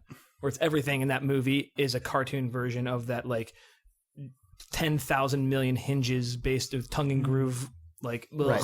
Yeah. Well, yeah. By the way, I mentioned Prince of Persia earlier, and I mean Prince of Persia is nothing but that. It bothers me a little less in that case because they actually used like that is the game. Like, Well, you have a that dagger actually that matters makes you to that what game you're is time, doing. just so- the world is a huge, way Exactly. overwrought trap, and you're the one person and who you're can flip your navigating way through it. that shit. Right. That's Whereas in Assassin's Creed 2, when you open that chest, it's a exactly the stylistic same as just decision. opening up a It just chest. cost money. right. When it's just when you just have the protagonist press a button on the front of a door and it goes.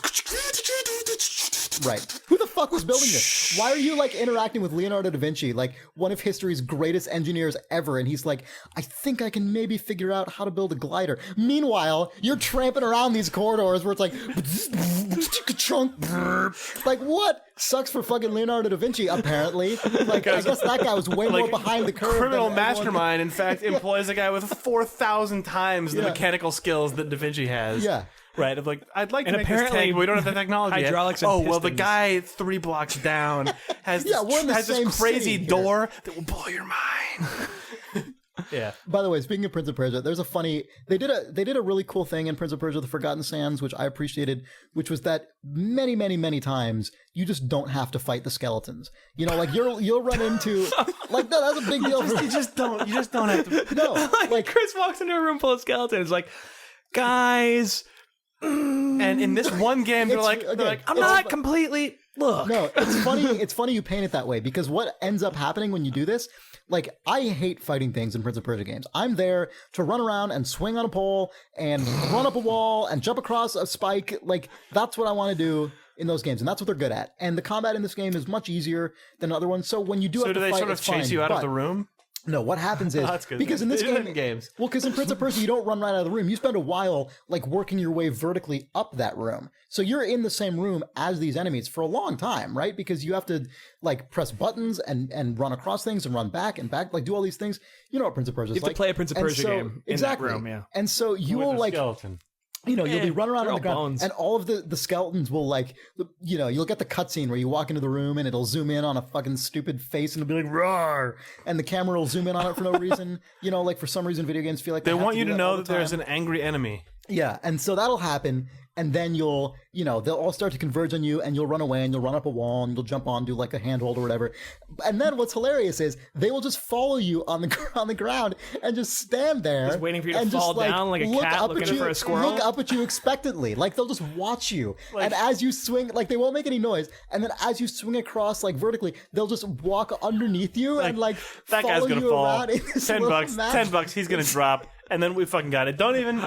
Don't even he climb up there. doesn't No, even no. have a. Just look at this guy. He Look won't at stop what time. This Can you fucking guy is believe doing this? up here. Man right here. Wait, what? He'll fall. He's Just like look at 80 him. feet up there. He's fucked. Except you've got the time rewind. in this Yeah, one except again, which you I was land really 10 glad they feet put above back them in. and say "Burp, "fuck you" and fly back up. Yeah, but it's so weird. It's like a weird consequence, like in total unintended consequence of their decision to not have all the not rooms be gate it. gated. Yeah. Yeah. What really sucks though is occasionally they will gate you, and there's absolutely no indication of it. So there were times when I spent literally 15 minutes running around in room trying to figure out like where I should jump and what button I should press. I had that problem in Sands of Time as reality, well. all that happens is you need to kill all the skeletons, and that's retarded. And then a ladder falls down that you yeah, didn't see. for no Yeah. reason. Yeah. Yeah. Well, that skeleton that was carrying a ladder, or the prince No, makes no, a no. ladder out of his No. bones. Yeah. Not at all. In the second a one. door Oh will my god, just there would have been a open clock wipe or whatever. if I was doing it. A clock wipe and then a bone ladder is bone ladder. constructed. It's like- Good thing I killed and all he those wipes skeletons. the sweat from his brow. A clock wipe? What, like a camera? Like There's like time, like, Yeah, like in a 2 Star hours Wars, like a later, the radial prince has wipe. made a bone ladder.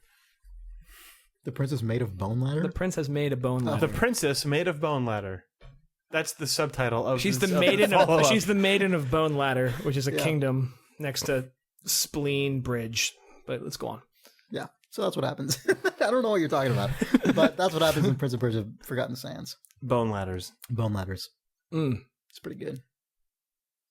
You guys really should play Snoopy. Oh man, though. you know what? I'm sorry to bring this up because we already talked about it, but Alpha I wasn't gonna Protocol. do that. Video games. No, I want to bring up Alpha Protocol because I talked about it when I was, a few hours in or whatever the first week. I completed it since then. How is your Castro situation? My Castro situation ended up pretty well. That is an impressive game. Like, it's not a great classic game, but it's really impressive. Like, they did a thing that is not in fashion these days. Like, these days, everyone, the kind of thing to do is make these morality systems that give you points for being good or bad, or give you this reward or that reward and make them equal, or whatever. All that stuff in RPGs is like a really big deal these days. Alpha Protocol doesn't do it at all. Alpha Protocol sort of posits, like, look, the way real people work is when you say something that pisses someone off, some fucking jackass 1,000 miles away doesn't magically know that you were a jerk last week and then, factor that into Alpha some Protocol weird... is all about sort of Let's just say it on the podcast. It's about managing specific relationships. And so if if you're a jerk to somebody, but they're a jerk and they like people who just are sarcastic assholes, then they might fucking just totally be your bro. Just be like, in Alpha you're all Protocol. right. Yeah. Alpha Protocol protagonist. Yeah. If you do Fidel. that, to someone who's just a really like well-meaning, genuine person, you're not just going to get a tick in your like bad person score. That person will dislike you less, and you might actually not play a certain mission or not get certain information or whatever. Like there are actual consequences, but you're given you're given leeway to understand. Like as you talk to these people and you work through their conversations, you realize, and they it's video game writing, so it's pretty obvious this is the person who is a douche. This is the person who's nice. Like it's not like this is some amazing text that you have to like, subtly sort through here, but it's really cool. Like there are huge chunks of the game that will be different for different people as they play this. Like they really went above and beyond the Call of Duty in terms of actually including genuinely branching narrative. Like I just don't, that's not a thing that people do very often these days. Like people will make the open world game where you can get this, you can like choose to do this side quest or not, but people don't really do the branching thing anymore for understandable reasons. Yeah, It's every expensive, time we go to do exactly. and it's like, well, that's going to be content the player doesn't see. Yeah, exactly. That's always every single time. But as someone who like as the player, when I don't have to worry about what their budget was, it's really cool to play that and feel like, oh man, I actually did drive this experience in a way that very few games let you do. And, I started playing the game at the beginning, before I understood how to break the combat system, which, because this game is not perfect, the way to succeed at it is to just turn it into like a farce in combat. Basically like I was implying, or like I was predicting in the previous cast, the correct way to play this game is in fact to become fully invisible and charge up your pistol that lets you just shoot off 5 shots in a half second, targeted to people's heads. Like, basically, the way to play this game is to turn into the Predator and just fucking... Or Predators. Ghost your way through levels, shooting everyone in the head, and then you're fine. Like, you just break the combat. But the people will actually respond in ways that reflect that. I mean, early in the game, I was just going through and killing everybody because every time I'd try to be stealthy, I would fuck it up.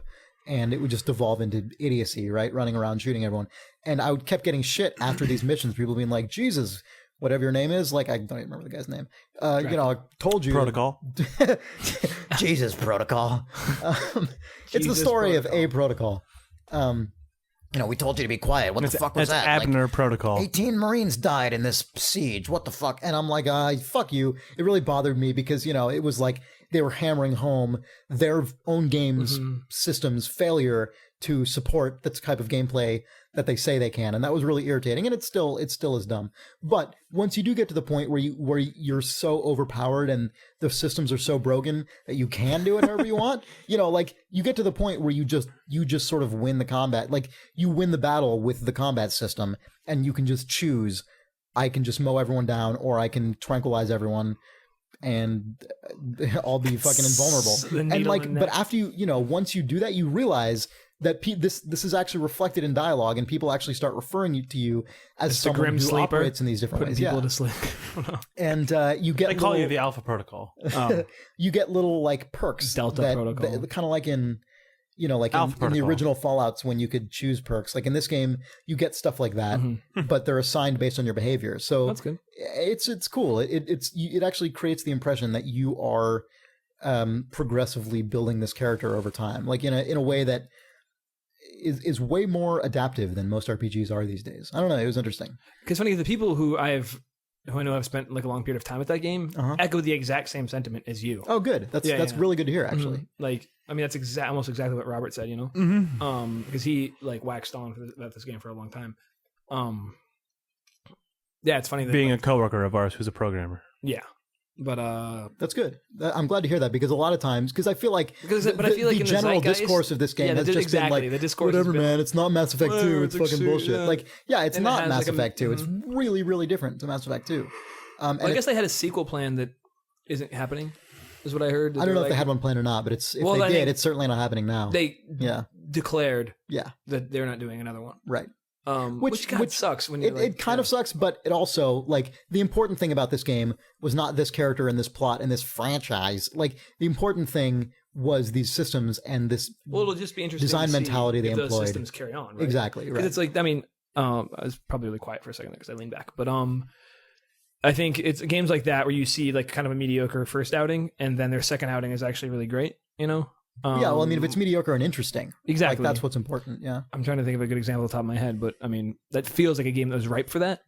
Where apparently, I guess, I mean, not to shit on a game because I haven't played any of it yet, but Crackdown 2 is the other way, where it's like all these great systems and they just decided to like.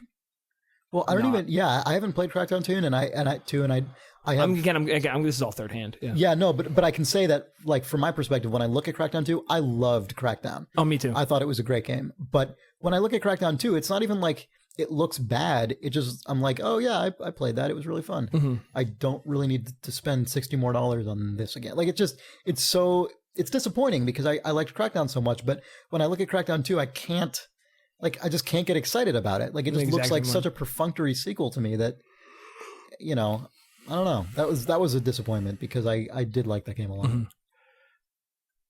Jake, What do you got, Jake? wants to say What do you got? something. Do you guys want to do back? some reader mail? Oh yeah, Yeah. Man, Is it's been there a long some? time since we did reader mail. It's been a while, and I think it's time. Guys, I would love to do some reader mail. We could read some mail from readers. Okay, we're going to take a break into reader mail. Break Okay, now. From male break. readers. Video game. The sun is fucking 80s-ing it up on your wall over there. Yeah, your 80s. Yeah, your 80s. 80s dog is Like just waiting. 80s I'm dog. sorry, there's no 80s dog. No, Is there might be. 80s Is there an dog is dog? actually a ponytailed saxophonist who plays a smoky solo just when that window, when the light is cast like That's that. true. And then what you need is there would be, if this was a movie, there would like the love scene that we're having in front of that would be in silhouette. That's true. On Like Top slats. Gun. Yeah, right. yeah, Yeah, but like that Top Gun, that definite first sex fucking scene in Top smoky Gun. sax. Yeah. Like a fog machine is out in force and the fog is orange. Yeah. Yep. We were It's short one it's fitting Crockett. that the MIDI trumpet was born in the 80s. Like when the smoky, like when, Right. Well, the because- fast saxophone is being raised to like if you can't new levels if you of can't cheesiness. if you can't afford that saxophone, a keyboard can provide a faithful substitute. Video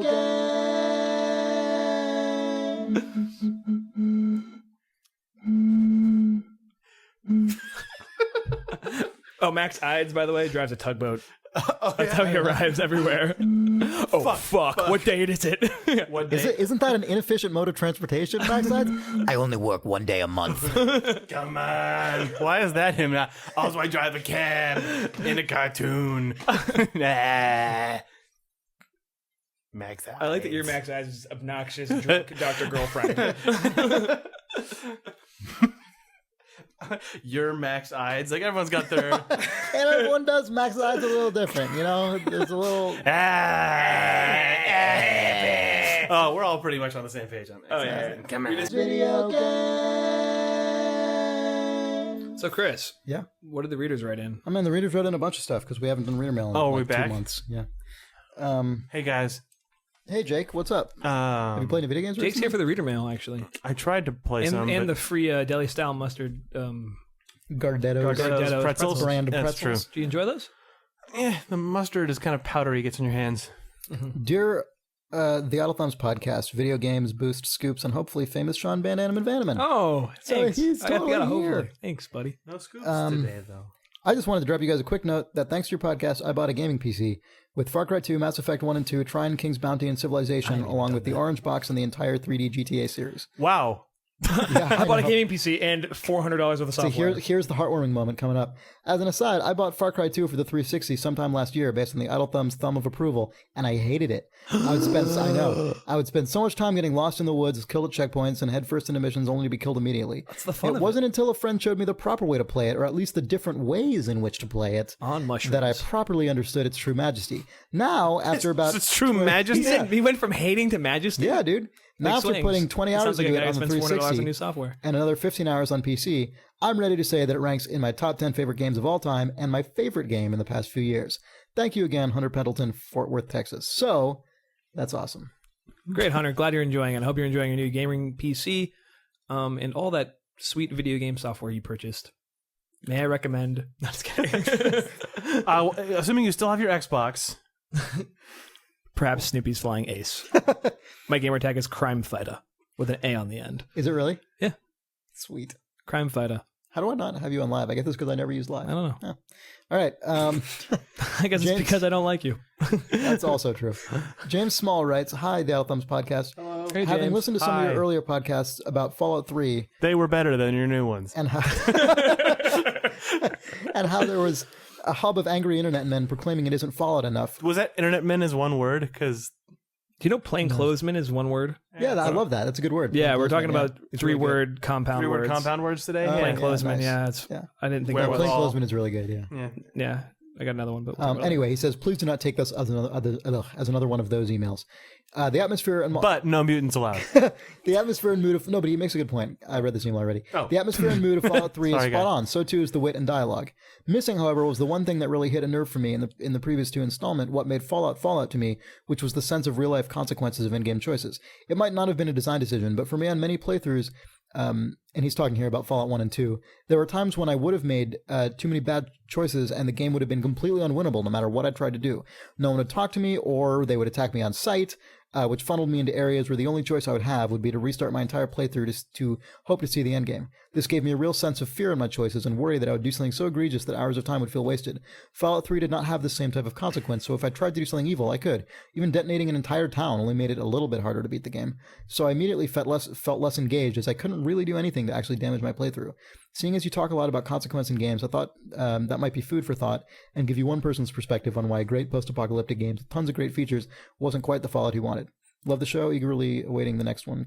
Cheers, James Small. Yeah, I think this is a really interesting point. I was thinking about this recently in the context of XCOM, which is the new game being made by 2K Marin and 2K Australia. There was a thing that, like a property of games that existed in the 90s on the PC where a certain category of games got so systemic that you were actually playing a real system and you could fuck it up because your success or failure was actually based on the systems this game was running on, not on this sort of like freight train narrative engine that just kind of propels you along no matter what. Like, I don't know if that's necessarily better or worse, but I think it's really interesting.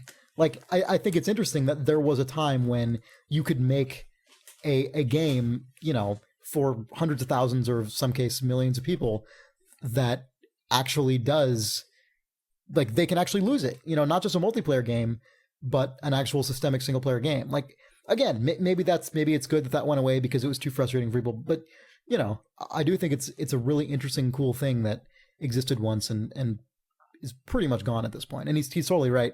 That is a huge difference between Fallout 1, 2, and 3. Yeah. I wish I had played any Fallout game to be able to comment on that. I've never played a Fallout. Yeah. Not one. yeah. Like, I mean, this is a quick aside. If I was going to do that, what would you do? The first one. Play the first one. Play Fallout 1 The tone is better than Fallout 2, in my opinion. and then play Fallout 3? Oh, you've not played 3 either? I have not played a Fallout. Well, yeah, you can do them. I mean, they're so different that, it's not... Yeah. Imagine They're- if I I came mean, to you and said, should I Fallout play 3 XCOM with Fallout this one that's 3 is coming a- out? You'd Well, be- see, those games are even more different. I mean, Because of the- those are yeah, like yeah. totally different types of games. Fallout 3 is a really good game, though. Like, I think it's a good game. But this guy makes a really interesting observation that, like, when I read it, it really I started thinking about all, there were tons of those games in the 90s that were like that, where we had these, there was like this move forward not even move forward, because that exists in the 80s too, with guys like Chris Crawford and like Dan Barry or Danielle Barry and all that stuff. There was this really interesting like avenue of design that really existed heavily on the PC that was all about that. And a lot of those things ended up finding their way into more modern games, like modern Western RPGs and stuff like, BioShock. Those games have like inherited that. They just treat them in like they soften it. They make it more forgiving, which again, I'm not saying that's bad, but it's just how history has kind of gone. And it's left that one particular avenue of game design a lot less, approached these days for obvious reasons. It's fucking hard. But that was one thing that was really interesting about that era, was that you were making people were making games for an audience that was big enough that you could make a profit on a game, but kind of still under the radar. Like you weren't worrying about whether you weren't worrying about accessibility. Like Julian, whatever his name is, who made the original Xbox or XCOM, was not worried about like whether that was going to get every magazine cover and whether it was going to sell Allard. 5 million units. That was not a concern for sure that guy had to think about, which was kind of cool. Anyway, that was John, right? Was that the guy's name? It's a good observation. This guy, yeah, James Small. Jim. Jay Allard. So Keep talking about Jay Allard. It's so weird that Jay Allard would write into the podcast. Yeah. He said he might. I miss Jay Allard. Yeah. Just saying. You just miss him existing? No, when I saw Connect announced, and when I saw the fact that he wasn't there, and when I saw the look of that new Xbox, one, I missed seeing Jay Allard there. Two, I feel like maybe part of why the Xbox 360 is cool might actually have been because that guy was leading that project. I don't know. Sorry. Jay Allard vindicated here on the Idle You're Thumbs not a podcast. fan of the new look of the Xbox 360. I think the new Xbox 360 looks stupid, and I think that Kinect doesn't actually match with what people buy a 360 for. Well, that's certainly true. I think everyone agrees with that. It looks like two Rokus like taped together. That whole thing is weird, and it doesn't feel like it's so weird to even be saying this. But I like that at the same time. It does not feel like a thing that Jay Allard would have led at Microsoft. Like if you look at the original 360, shaking your head. God, Jay Allard. I'm sorry. Old Whatever. Jay Idle Thumbs hero. It's so funny when there's an Idle Thumbs podcast Hall of Fame. That's going in. Jay Allard has gone from like no, Jay Allard is. I think Jay Idle Thumbs object of ridicule and like weird perverted sex stories to like kindly godfather of like back in the alley. This would never fly. A prudent industrial design. I think that guy makes a fool of himself, and he's a hilarious dude. But I also What's with the new guy though? I don't know who that is, but whatever. Oh, they got the I glasses? don't know. I want my Jay back. This is like Drew Carey taking over The Price is Right. Give me the fucking rotting corpse of Bob Barker. Yeah, Just prop him up against that giant wheel. There is a certain actual sort of sense behind all the decisions made for the launch of the 360, and even though it kind of bombed out, the Zune and the Kinect and the new industrial design of the Xbox don't feel as unified or as clever to me as the original 360 did. It bums me out. And it makes me wonder if the common denominator is actually Jay Allard, which would be fucking hilarious. Well, there is something pretty funny that is like, to me, the juxtaposition of check out this machine. You can dance around in front of our all-seeing eye, and it'll make a guy move on the screen, and it's fun, and you can bounce a ball, and then also buy our Darth Vader fucking rape box next to it. The original Xbox looked like looking? a fucking cyborg implant had landed in your house, and then the next Xbox, the cyborg waffle iron. like the next 360 was really like super friendly and curved, but it still looked like it was still bro friendly. Like it did a pretty good job with the industrial design of it. And then the next one is back to just like grading. Like you expect to see 15 of those lined up and then go out of focus as a huge fucking boot clumps by it. Like 50, Cylon army 50 comes in behind Cylon it. soldiers go marching past it, and then it will start smoking. Yeah, I agree. It's I don't know. I'm just looking at. I mean, even the Elite. I think it was a nice kind of, even just when they went. Yeah, I don't know. it was good. It's a funny, weird thing that it feels like a step backwards to me for the Xbox. Yeah. You pepped up for that Jay Allard.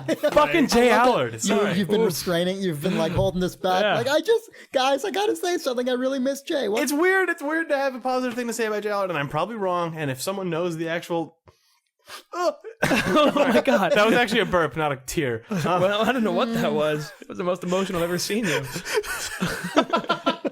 Anyway, Jay Allard's a hilarious dude. But that struck me as hilarious. Also, when I saw the new 360 unveiled at E3, I was like, "What the fuck? Jay would never make that." That's beautiful. That's hilarious. Yeah. All right, so Dietrich Stogner writes, Sorry. That's funny. Oh. Boost scoops in video Dietrich. games. Guten Tag. Well, I played. Okay, so this is a good email. This kind of ties into the Fallout one in a little way, because he writes about Sims, and Sims is kind of one of the few modern games that is just like, here's a system, go play in it. Anyway, so he says, well, I played Sims 3 the other day. My fiance's daughter Hannah was watching me. When I put out the fire in the Sims fireplace, she asked why I bothered in the video game. I told her that the Sims uses bad scenarios that are realistic, and they keep the game lifelike. I explained that if you leave the stove on or leave the fireplace burning, it can start a fire in real life, so they modeled that in the Sims as well. She nodded, and I felt happy that I'd imparted a little bit of wisdom into her 8-year-old brain. 10 minutes later, I took my sim outside and began looking through the telescope. As my digital self searched the heavens, a giant fucking meteor crashed down and crushed my sim to death. There was no warning, no chance to learn from a near miss, just squish. As the Grim Reaper came to escort my sim to hell, my sim was an asshole, I glanced over and saw Hannah staring at the computer screen with a look of absolute horror on her face. It took 3 days for her mother and me to convince her that just because it happened in The Sims, it doesn't mean she's actually going to be crushed by an asteroid while she's waiting for the bus. So Will Wright has ruined this fucking girl's life. Yeah, just thought you'd appreciate this. Yeah, she's gonna just not. That is amazing. Though. Sometimes, what happens in this game is real. Like, fire starts. It's just like real life. It'll spread. If you look at a telescope, you'll die by the heavens. Sometimes you go to college and become a lesbian. Right. Yeah. Well, that's true, though. I don't know. This was like this was an incredible scenario to me. Like, I love the idea that he just went to like great pains to reinforce this knowledge of like, yeah, sometimes things happen and you've got to deal with it. And then just like 2 seconons latter, murder. When Hannah's father Dietrich is squashed by a meteorite, that girl's never leaving the asylum. Yeah, that shit's done. Oh, a good story. That was Thanks, a good story. Dietrich. That was Dietrich, good. yeah. Quality. Miles Casey Nestor writes, "Hey Thumbs, Miles Casey I realized Nestor? you guys talked. So this is about Cryostasis. I realized you guys talked about this game a year ago on June 18th, 2009. Have you finished the game? What did you think of the ending? I really liked the different plot threads that brought the possession come together. That you affect through possession come together. I thought the boss was stupid, etc." And then he says some stuff about the story, but the end was pretty cool. They could have, whatever. He says some more stuff about the plot that I shouldn't read. But anyway, the reason I brought this up is because I actually haven't finished Cryostasis yet, but like recently it's one of the bajillion games I've started and not finished, which I've been trying to remedy lately, which is why I've finished so many games. Such a completionist these days, Chris. I know. It's weird. But the reason I bring this up is because on the Idle Thumbs forums lately, like there's been this amazing like grassroots Cryostasis appreciation campaign that just came out of fucking nowhere. Like, I guess it was spurred by the recent Steam sale. Like, it was only a few dollars. All of a sudden, like, the Cryostasis thread has just exploded with people being like, man, I just finished this game and this is one of the most amazing experiences I've had in years. It's incredible. And now I feel really dumb for being the person that talked about this game to these people. Like, no spoilers, guys. No spoilers. Yeah. And like, now what? So that was a crazy thing. And like, our forums have discovered this is like this amazing, like, sleeper, cult sensation. So I actually have to go back and finish it now. By the way, stop by our forums. They're fun. People are nice there and you can play multiplayer games with them. Idlethumbs.forums. That's not what it is. Oh. You silly person. I don't know. I was on there once. Forums.idlethumbs.net. /forums. I think my forum avatar Well, it's is either a sad Batman. idlethumbs.net/forum or forums.idlethumbs.net. /forums. All right. Jared Garst writes, Civilization art. Jared. As on a scale from 1 to rad, how rad would it be if Civilization had art based on the age your civilization is in? So the units start out as cave paintings, then change to flat medieval art, and finally into what the game looks like now. Oh, he's Also, talking about a talking about different that game. game. I know, that's why I read this. Okay. Also, he said, this is good though too. Also, I'm disappointed that you can't cheat your way into the postmodern era where you endlessly research existential thought in a post-structuralist society. That should be in the that's Civ good. game. Yeah. That should be in there. That'll be huge. Yeah, what he meant actually is Rock of Ages. Exactly, yeah. Oh my gosh. That looks rad. Oh my gosh. The guys who made Xenoclash are making a game called Rock of Ages. Like, a bullet point in this game Not to be is, confused with Rock of Love. like, this makes... Play through the eras of art history? Yeah, play through many real eras of human art history. Like, what? Amazing. That's a feature of your game. You're the fucking best. It looks kind of like... It looks like Odama. It looks like Odama, but far cooler. Yeah. Well, Do you drop? Are you the rock or are you the other stuff? I don't know. I don't care. It You seems take a like- big ball rock thing and you crash it You through. roll it down a hill, like, yeah. full of art. You crash into people's fucking faces through art history. The best part of the trailer, Sweetly do. the two best parts of the trailer are You said it wrong. the like they claim they'll have era appropriate music as well, which is awesome. Like they have Mozart's Dies Irae in the back. Oh yeah. I'm probably pronouncing that incorrectly, but it's an amazing piece of music in the background that just like totally sells the trailer. And two, If the last song is Robert Palmer's "Addicted to Love" and it's in the '80s, sold. God, that would actually be really cool. An '80s era where everything is weird, like Stupid Yeah, crawl checkerboard and like- lips yeah, and yeah, shit. looks like the inside of the Max. like Devo album covers. Yeah. Yeah. Yeah. Lots of piano keys are everywhere for some reason. Yeah. Other than the music, my favorite thing in the trailer is that the sun, like most of the stuff in the trailer is Renaissance era stuff, and the sun is like this huge, crazy like Renaissance era like solar calendar that is just in the sky and just fucking like fills up the skybox of your screen. Like it's such a clever, creative way to represent the sun in the medieval era, and like just seeing that that's the kind of attitude they're taking towards the art design in this game just made me all the more confident. These are the guys who made Xenoclash, which is I thought was really interesting because that was a game that was surreal without just being a wacky art style, right? Like when people talk about visual uniqueness in games, they usually mean like it's cel shaded or like it's got a cartoony thing. The thing I thought was interesting about Xenoclash is that it was really unusual fucking looking, crazy. but just because the stuff it was depicting was crazy. And now they're going the total other direction. Now they are doing the total like weird looking rendering. Yeah, and but it's stuff. very unique, which is Exactly, nice. but it's not the same stuff everyone else does. So these guys are like fucking half a dozen Chilean dudes being like the most have an creative people in the video extensive, game like, industry. visual So yeah, way to go, guys. Lexicon. When this game sells 7 million copies and like Activision's When like, it we sells- need our Rock of Ages. When it sells 7 copies, more accurately. I love the fact that I want to believe that we could live in a world where this would sell 7 million copies, Yeah. and then Activision's like turn it into a Guitar Hero game. or just Yeah. like I think Atlas is publishing this, which is a good match, I think. oh for sure. And then they're also making, I think, Xenoclash 2, so that'll be cool. Or maybe they're not. I forget. So what was this Anyway. guy's question? Oh, his was more of like, wouldn't it be cool if? you could do and that they were totally, like, yeah. well, if you're willing to That would also sacrifice be cool. an RTS Or for rolling a rock around. for like strange, rock downhill explodey sim.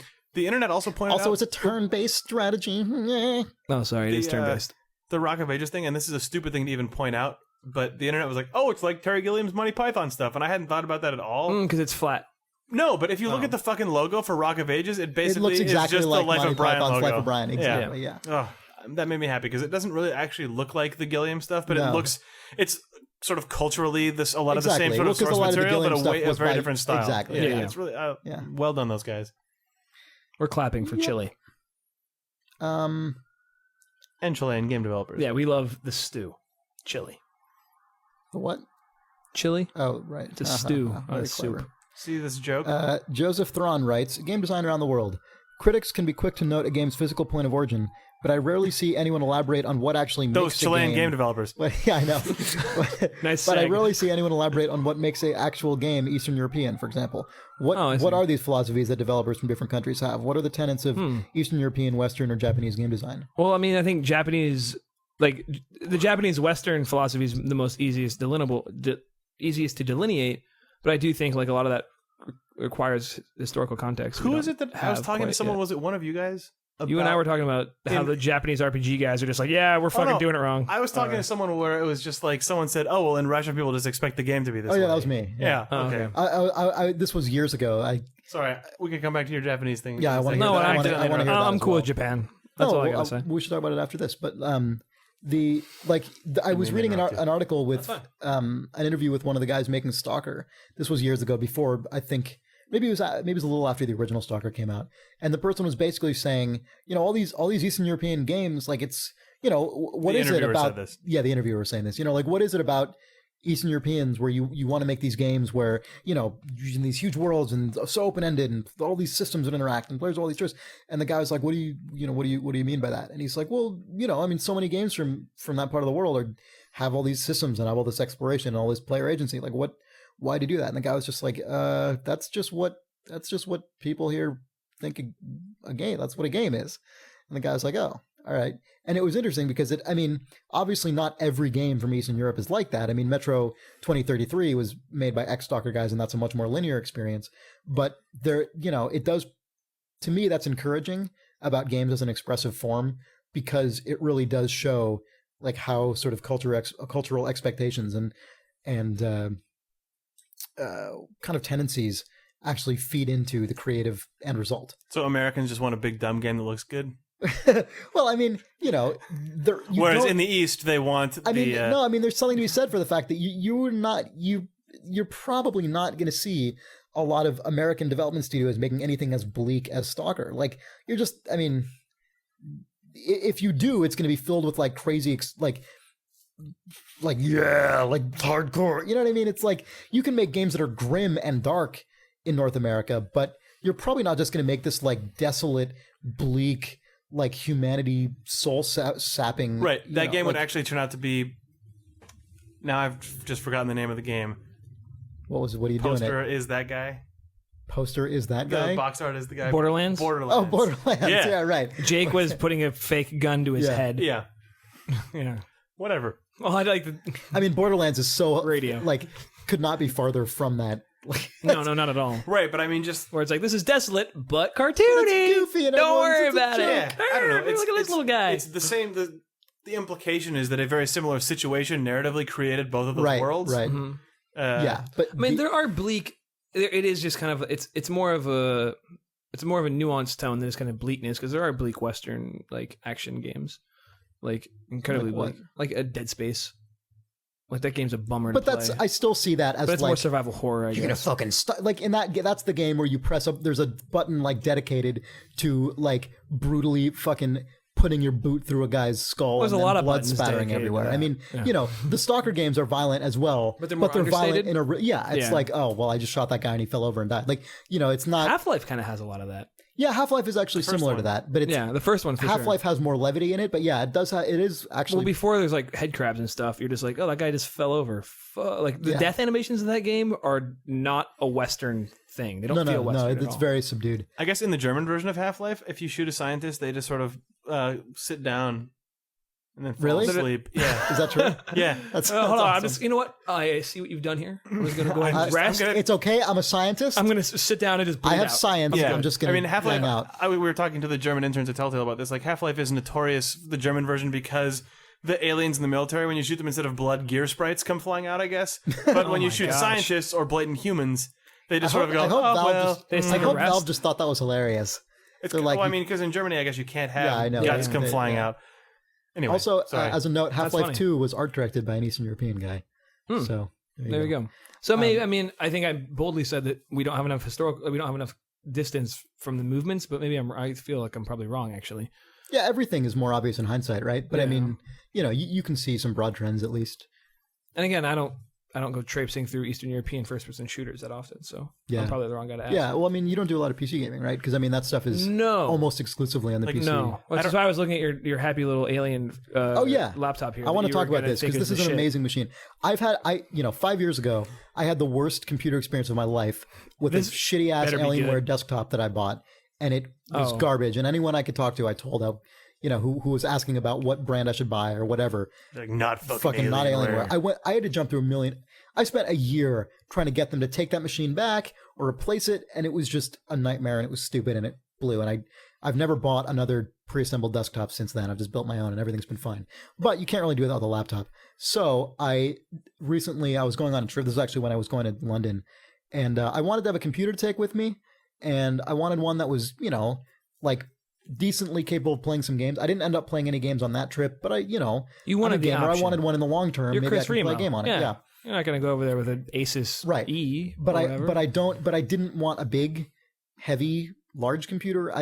This is quite small. Exactly. I've had big laptops before, and it sucks. It's horrible. Yeah. So I did a lot of research, and literally the only computer that I could find that fit my needs, which were three, it needed to be powerful, it needed to be small and light, and it needed to be relatively affordable. And there was only one that fit all these criteria, and it was the Alienware M11x.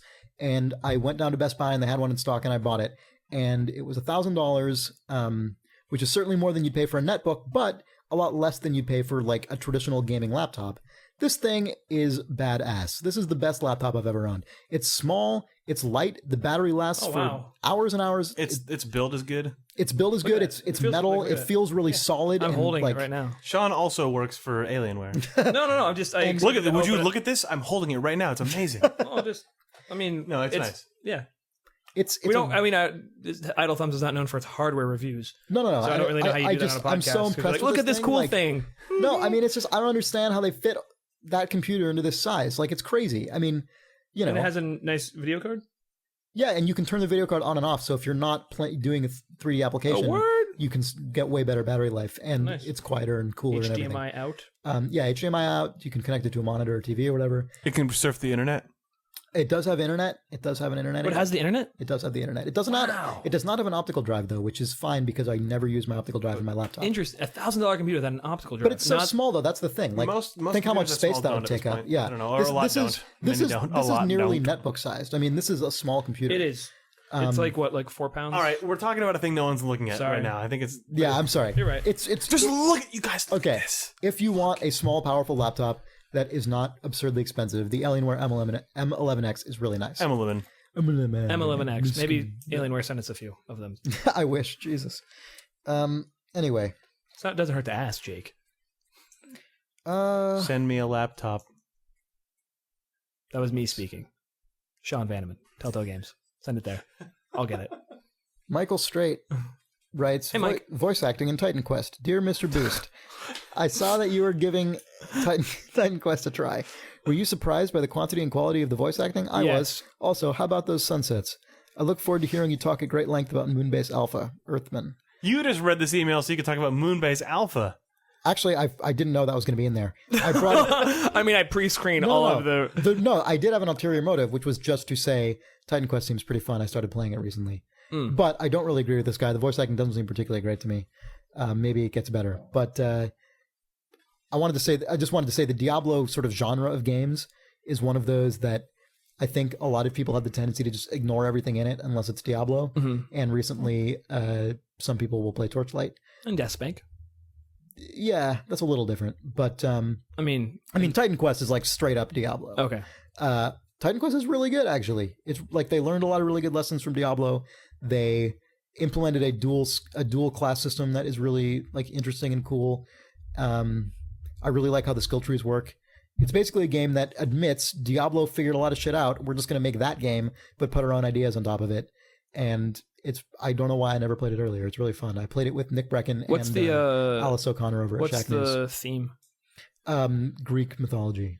I mean, that's what I would have guessed, but yeah, cool. Yeah, it's fine. The story stuff is whatever, but it actually makes me really now look forward to those guys, Iron Lore, who made Titan Quest. They were shut down by THQ, but they recently formed a new studio, Crate Entertainment, and now they're making another, PC Diablo-esque game that they're funding themselves.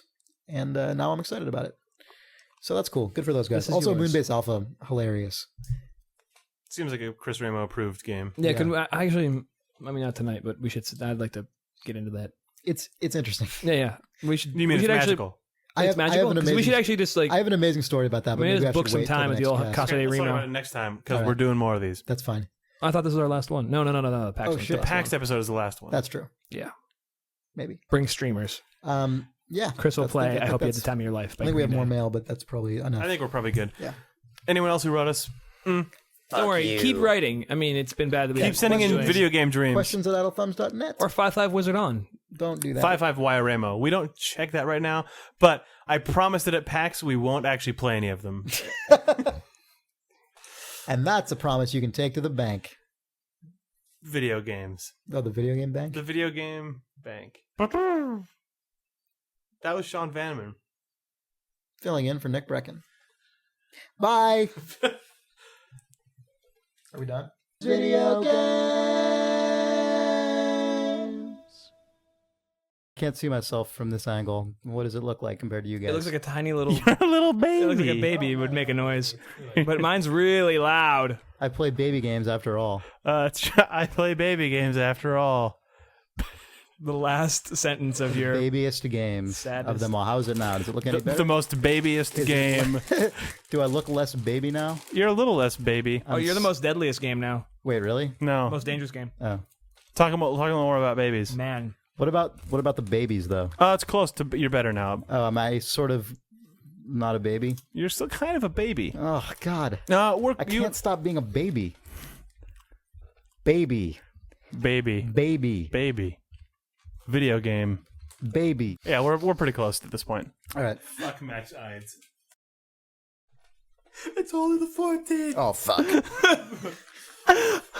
But dude, it's the 14th. We're okay. It's February.